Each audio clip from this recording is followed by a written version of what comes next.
ሰላም ጤና ይስጥልኝ ውድና የተከበራችሁ የቻናሌ ቤተሰቦች በያላችሁበት የዓለም ዳርቻ ፍቅር ሰላም ይብዛላችሁ።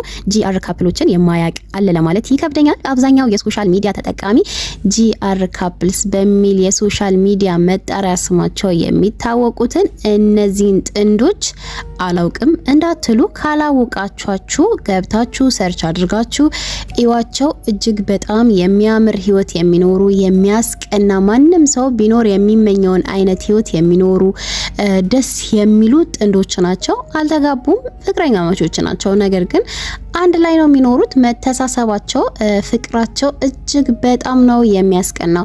እነዚህ እጅግ በጣም ለማየት እንኳን የሚያሳሱ አይደለም። ሀዘን ችግር ገጥሟቸው ማቅለብ ሰው ማየት አይደለም ሲስቁ ራሱ የሚያሳሱ የሆኑት ጥንዶች ላይ ምን ደረሰ፣ ምን ገጠማቸው እና ምን ተፈጠረ የሚለውን ነገር ለመስማት አብራችሁኝ ቆዩ።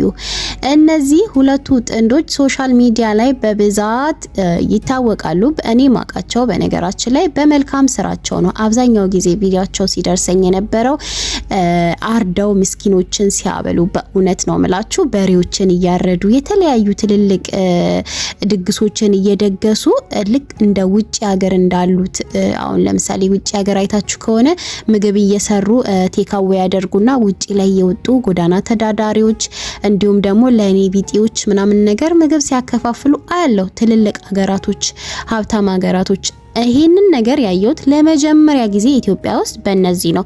እነዚህ ካፕሎች ሲሰሩ ነው ያየሁት። ከነሱ በኋላም አላየውም በሐቅ ለመናገር።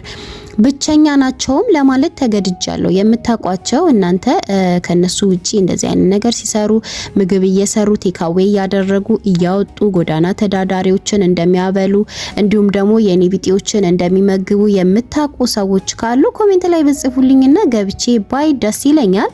በአጠቃላይ ግን በመልካም ስራቸው ነው ያወኳቸው። በጣም በሚያሳዝን ሁኔታ ፈተናን ሀዘንን ይወልዳል፣ ፈተናን ይስባል ይባላልና በቃ በጣም በሚያሳዝን ሁኔታ ሰሞኑን እሷ እናቷ ናታ ከባድ ሀዘን ውስጥ እያለች እያጽናናት ሳለ ከዛ ሀዘን ውስጥ እንድትወጣ እየረዳት እየተንከባከባት እያየን ነበር። እያንዳንዱን የሚሆነውን ነገር የሶሻል ሚዲያ ሰው ህይወቱ እዚሁ ነው ያለው፣ ህዝብ አይን ውስጥ ነው ያለውና የሶሻል ሚዲያ ሰው እንደመሆናቸው መጠን እያንዳንዱን ነገር እያየን ነበር። እያየናት እሷም ማቅለብሳ ነበረ። በእናቷ ሞት እጅግ በጣም አዝና ነበረ። ከዛ ውስጥ እንድትወጣም እሱ ለመርዳት ሲጥር ሲታገል እያየን ነበርና እዚሁ ሀዘን ውስጥ እያሉ ገና ከዚህ ሀዘን ውስጥ ወጥተው ወደ ነበሩበት ወደ በጣም የሚያምረው ህይወታቸው ይመለሳሉ ብለን እየጠበቅናቸው ሳለ በሚያስደነግጥ ሁኔታ እሱ ደግሞ የመኪና አደጋ ገጠመውና የሰው ህይወት አለፈ በሱ ምክንያት ማለት ነው።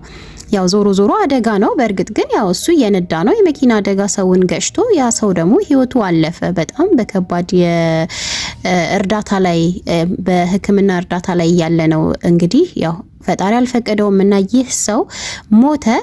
ይሄ ነገርም እጅግ በጣም ነበር ብዙ ሰዎችን ያስደነገጠው። ብዙ ሰውም ከጎናቸው ነበርና እሷም ልክ እንደዚህ ማቅለብሳ ወጥታ አው ችግር ተፈጥሯል፣ ግን በቃ ፈጣሪ ያለው ሆነ፣ የሚወደውን ነው የሚፈትነው ምናምን ብላ ምናምን ነገር ህዝቡን አረጋግታ ነበር። ምክንያቱም ህዝቡ ነበረ ያው ከሶሻል ሚዲያ ላይ ጉዳዩ ሲሰማ ብዙ ሰው እውነትም አልመሰለውም ነበረ። ከሆነም ደግሞ በጣም ደንግጧል። ለምን ሀዘን ላይ ናቸው። ከሀዘን ሳይወጡ ሌላ ሀዘን። መኪና አደጋ ማለት ሰው ሞተ ማለት ቀልድ አይደለም። ትታሰራላችሁ ብዙ ነገር። ይሄ ሰው ይታሰራል ወይ? እሱ ከታሰረ የሷ መጨረሻ ምን ሊሆን ይችላል?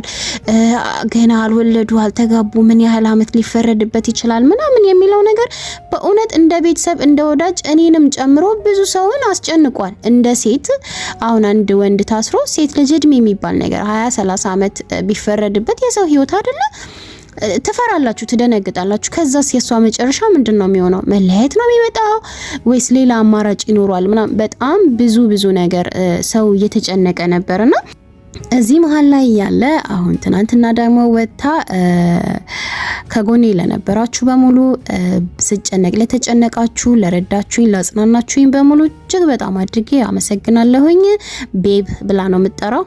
ህይወታቸው ሁሉ የውጭ ስታይል ነው። በነገራችን ላይ አጠራራቸው ሁሉ አሁን ቤቢ ምናም ቤብ ምናም የሚባባሉት የውጭ ሰዎች ናቸው። ልክ እንደዛ ነው። እነሱም በቃ ምንም ኢትዮጵያዊ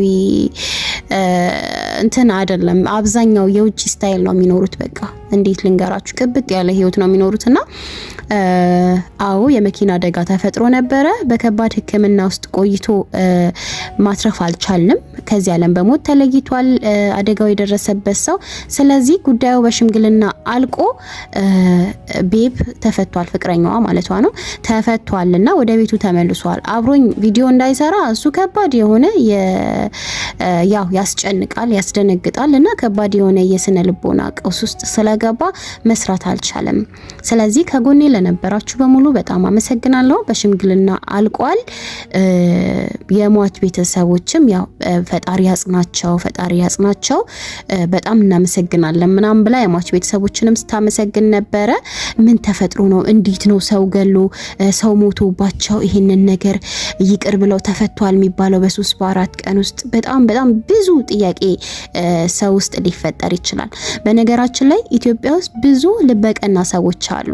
አደጋ እንደሆነ ስለሚያውቁ ነፍስ መቼም አንዴ ልጃቸው ሞቷል አይደለ? ወይም ደግሞ ያ ሰው ሞቷል። ነገር ግን ሆን ብሎ አይደለም፣ ጸብ አይደለም፣ አደጋ ነው የተፈጠረው። ስለዚህ እሱ ቢታሰር የሱ ህይወት እዛ ውስጥ ቢበላሽ እኔ ምንም አላተርፍም በሚል ከፈጣሪያቸው ፈልገው የሚከፈለውን የደም ካሳ ምናምን ተከፍሎ ምናምን ነገሮች ይዘጋሉ፣ ፋይሎች ይዘጋሉ። ባይዘው ይሄ ነገር ብዙ ሰው ላያሳምነው ይችላል፣ ብዙ ሰው ላያምን ይችላል። ነገር ግን አለ ብዙ ሰዎች አሉ ኢትዮጵያ ውስጥ ለፈጣሪያቸው ብለው የሚኖሩ የሆነ በቀልም በበቀል የማያምኑ። በእርግጥ ለመበቀልም ጸብ ሊኖር ይችላል አይደል? አንዳንድ ሰው ደግሞ ይሄንን አይረዳም። የኔን ልጅ ገሎ የኔን ልጅ እንዲሆኖ ምናምን ይላል። ነገር ግን አንዳንድ ሰው ደግሞ የተፈጠረው አደጋ ነው፣ በቃ ቀኑ ደርሶ ነው የሞተው፣ ይሄ ሰበብ ብቻ ነው። ስለዚህ የሱን ህይወት እንደዚህ ባደርግበት እኔ ምንም አተርፈው ነገር የለም፣ አልጸድቅበትም በሚል ይቅር ብለው ያልፋሉ። ይፈጠራል። እኔ እንኳን ማቀው ሰው አካባቢ ላይ በእውነት ነው ምላችሁ እንደዚህ አደጋ ተፈጥሮ ሰው ሞቶ ምናምን በደም ካሳ ይቅር ተባብለው ምናምን ሰላም ተፈጥሮ በቃ ፋይሉ ተዘግቷል። ክስም ምንም የለበትም። ፋይሉ ተዘግቶ በቃ በሰላም ነው የሚኖሩት። ለሟች ቤተሰቦች ካሳ ተሰጣቸው። በእርግጥ ነፍስን የሚተካ ካሳ የለም። ነፍስ በገንዘብ አይተካም። ነገር ግን ምንም ነገር ማምጣት ምንም ነገር ማድረግ አይቻልም። የሰው ልጅ ቀኑ ደርሶ ያው ሰበብ ነው የሚሆነውና በነፃ መለቀቁን ግን ቪዲዮ እንዳይሰራ ከባድ የሆነ ስነ ልቦና ችግር ውስጥ እንዳለ ምናምን ነገር ተናግራለችና እንኳን ደስ አለሽ ማለት ነው የምፈልገው። በእውነት ታስሮ ቢሆን ኖሮስ ከዛ በኋላ ቢፈረድበትስ የሚለው ነገር እንደ ሰው በጣም ነበር የሚያሳስበው። እንኳን ደስ አለሽ።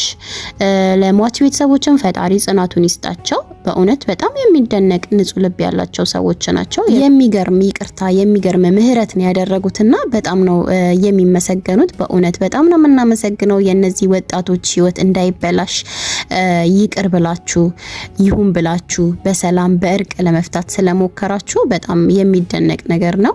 ፈጣሪ ጽናቱን ይስጣችሁ። እናንተም እንኳን ደስ አላችሁ። ያው ወደ ራሳችሁ እንድትመለሱ ሰላማችሁ እንዲመለስ ምኞቴ ነው። መልካም ጊዜ